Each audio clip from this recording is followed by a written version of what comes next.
তো বন্ধুসকল ইতিমধ্যে মই আপোনালোকক Guwahati university affiliated online apply কৰা ইনষ্টিটিউটবিলাকৰ বিষয়ে জনাইছোঁ, গভৰ্ণমেণ্ট ইনষ্টিটিউটবিলাকৰ বিষয়ে জনাইছোঁ বা প্ৰাইভেট ইনষ্টিটিউট য'ত এডমিশ্যন হৈ আছে সেই ইনষ্টিটিউটবিলাকৰ বিষয়ে জনাইছোঁ।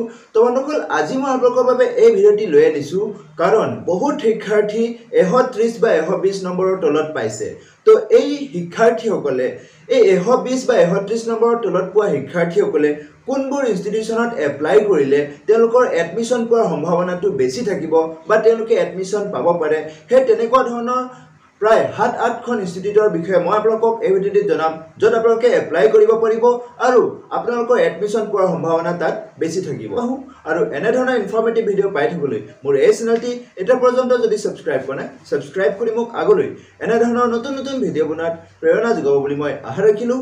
তো বলক আজিৰ মূল ভিডিঅ'টিলৈ আমি আগবাঢ়োঁ। তো বন্ধুসকল আমাৰ প্ৰথমটো ইনষ্টিটিউট হৈছে ৰমেশ চন্দ্ৰ চহৰীয়া টিচাৰ্ছ ট্ৰেইনিং কলেজ, যিটো ওদালগুৰি টংলাত আছে।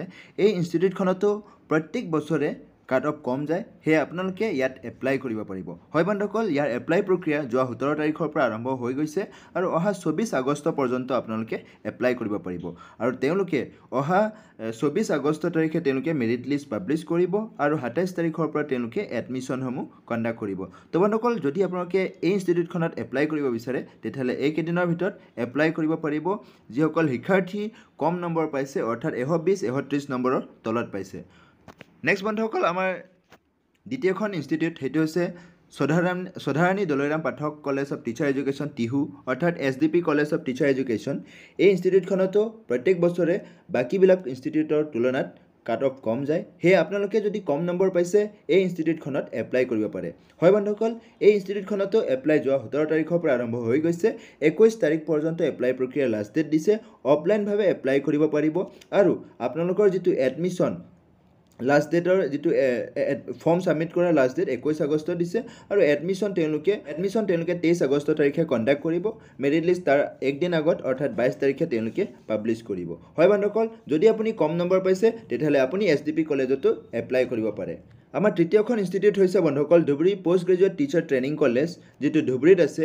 এই ইনষ্টিটিউটখনতো প্ৰত্যেক বছৰে বাকী ইনষ্টিটিউটবিলাকৰ তুলনাত কাট অফ কম যায়। সেই বন্ধুসকল, যদি আপুনি কম নম্বৰ পাইছে তেতিয়াহ'লে আপুনি এইখন ইনষ্টিটিউটতো এপ্লাই কৰিব পাৰে আৰু এই ইনষ্টিটিউটখনৰ এপ্লাই প্ৰক্ৰিয়া আৰম্ভ হৈ গৈছে আৰু তেওঁলোকে 21 তাৰিখ পৰ্যন্ত এপ্লাই প্ৰক্ৰিয়াৰ লাষ্ট ডেট দিছে আৰু 21 তাৰিখত তেওঁলোকে মেৰিট লিষ্টসমূহ পাব্লিছ কৰিব। 24 তাৰিখে তেওঁলোকে এডমিশ্যনসমূহ কণ্ডাক্ট কৰিব। হয় বন্ধুসকল, যদি আপুনি কম নম্বৰ পাইছে তেতিয়াহ'লে আপুনি এই Dhubri post graduate teacher training কলেজতো এপ্লাই কৰিব পাৰে।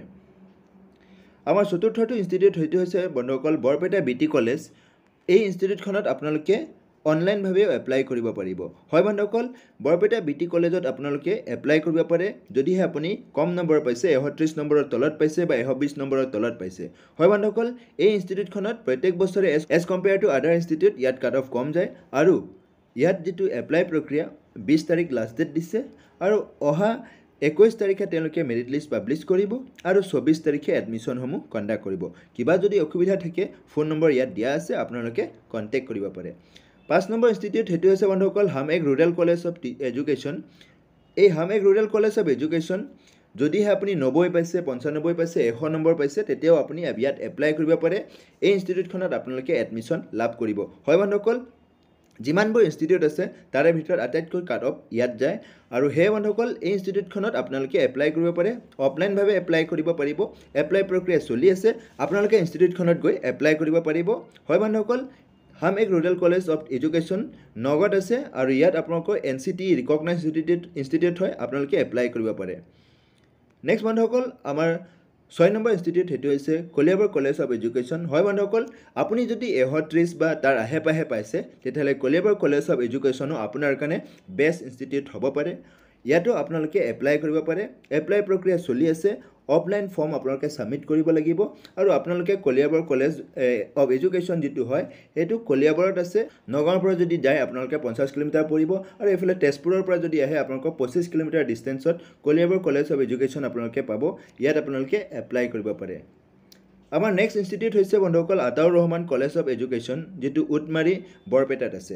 হয় বন্ধুসকল, আতাউৰ ৰহমান কলেজ অফ এডুকেশ্যনতো যিমানবোৰ ইনষ্টিটিউট আছে সেইবিলাক ইনষ্টিটিউটৰ তুলনাত কাট অফ বহুত কম যায়। সেই বন্ধুসকল ইয়াত যদি আপোনালোকে এপ্লাই কৰিব বিচাৰে তেতিয়াহ'লে 20 আগষ্টৰ ভিতৰত এপ্লাই কৰিব লাগিব অফলাইনভাৱে আৰু তেওঁলোকে 21 তাৰিখে মেৰিট লিষ্ট পাব্লিছ কৰিব, 24 তাৰিখে তেওঁলোকে এডমিশ্যন কণ্ডাক্ট কৰিব।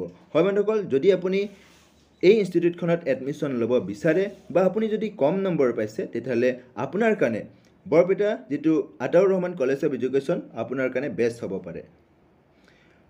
আমাৰ নেক্সট ইনষ্টিটিউট সেইটো হৈছে বন্ধুসকল দেওমাৰনৈ বি এড কলেজ।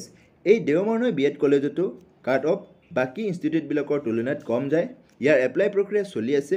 অহা 21 আগষ্টৰ ভিতৰত আপোনালোকে এপ্লাই কৰিব পাৰিব।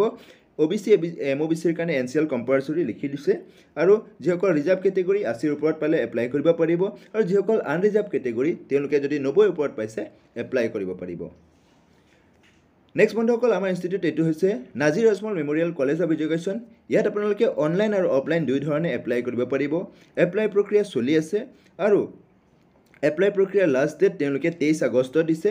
24 আগষ্ট তাৰিখে মেৰিট লিষ্ট পাব্লিছ কৰিব আৰু 27 তাৰিখৰ পৰা তেওঁলোকে এডমিশ্যনসমূহ কণ্ডাক্ট কৰিব। হয় বন্ধুসকল, যদি আপুনি কম নম্বৰ পাইছে 130 বা 140ৰ আহে পাহে পাইছে তেতিয়াহ'লে এই Nazir Ajmal memorial college of education আপোনাৰ কাৰণে বেষ্ট হ'ব, যিটো হোজাই নগাঁও ডিষ্ট্ৰিক্টৰ হোজাইত আছে। আপোনালোকে ইয়াত এপ্লাই কৰিব পাৰে অনলাইন বা অফলাইন দুই ধৰণে।